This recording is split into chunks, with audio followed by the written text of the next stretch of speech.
एक गांव में एक छोटा सा लड़का अपने दोस्तों के साथ गंगा नदी पार करके मेला देखने गया था।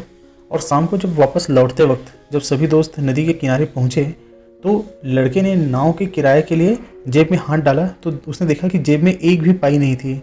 लड़का वहीं ठहर गया और उसने अपने दोस्तों से कहा कि मैं थोड़ी देर मेला देख के वापस जाऊंगा, क्योंकि वह नहीं चाहता था कि दोस्तों से उसको नाव का किराया लेना पड़े। उसका स्वाभिमान उसे इसकी अनुमति नहीं दे रहा था। उसके दोस्त नाव में बैठकर नदी के पार चले गए और जब नाव उसके आंखों से ओझल हो गई तब लड़के ने अपने कपड़े उतारकर उन्हें सर पर लपेट लिया और नदी पर उतर आया। उस समय नदी उफान पर थी। बड़े बड़े तैराक भी आधे मील चौड़े पाट को पार करने की हिम्मत नहीं कर सकते थे। तो पास में खड़े मल्लाहों ने भी लड़के को रोकने की कोशिश की। उस लड़के ने किसी की सुनी नहीं और किसी भी खतरे की परवाह न करके वह नदी में तैरने लगा। पानी का बहाव तेज था और नदी भी काफ़ी गहरी थी।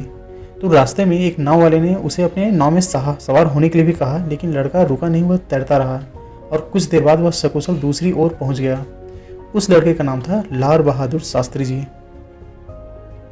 लाल बहादुर शास्त्री जी बचपन से ही हिम्मती थे और एक और घटना एक ऐसी घटी थी उनके बचपन में जिसके कारण से वे बहुत ही जिम्मेदार हो गए थे। जब वे 6 साल के थे तब अपने दोस्तों के साथ एक फूल के बगीचे में अंदर घुस गए थे वे, और उनके दोस्तों ने बहुत सारे फूल तोड़कर अपनी झोलियों में भर ली थी। और ये जो शास्त्री जी जो थे उस समय बहुत छोटे थे और कमज़ोर भी थे।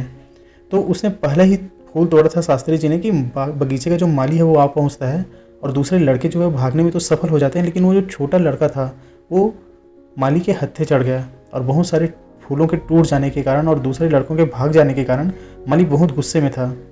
तो माली ने अपना सारा क्रोध उस 6 साल के छोटे बच्चे पर निकाल दिया और उसे पीट दिया। उस नन्हे बच्चे ने माली से कहा कि आप मुझे इसीलिए पीट रहे हैं ना क्योंकि मेरे पिता नहीं हैं। तो आपको पता होना चाहिए कि शास्त्री जी जो हैं वो बहुत ही छोटे थे जब उनके पिताजी गुजर गए थे। तब माली जब ये सुनते हैं तो उसका पूरा क्रोध हवा हो गया, उसका पूरा क्रोध जाता रहा और उसने लड़के से कहा कि बेटा, पिता के न होने पर तो तुम्हारी जिम्मेदारी और अधिक हो जाती है, तुम्हारी जिम्मेदारी कई गुना बढ़ जाती है। माली की मार खाने पर तो उस बच्चे ने एक आंसू भी नहीं बहाया था, लेकिन यह सुनकर बच्चा बिलख बिलख कर रो पड़ा और उसके यह बात जो है उसके दिल में घर कर गई और उसने जीवन भर इस बात को नहीं भुलाया। उसी दिन से उस बच्चे ने अपने हृदय में यह निश्चय कर लिया था कि वह कभी भी ऐसा काम नहीं करेगा जिससे किसी को कुछ भी नुकसान हो। ये वही शास्त्री जी थे जो स्वतंत्रता प्राप्ति के लिए आंदोलन में कूद पड़े थे और एक दिन लाल बहादुर शास्त्री के नाम से देश के प्रधानमंत्री के पद को भी सुशोभित किया था।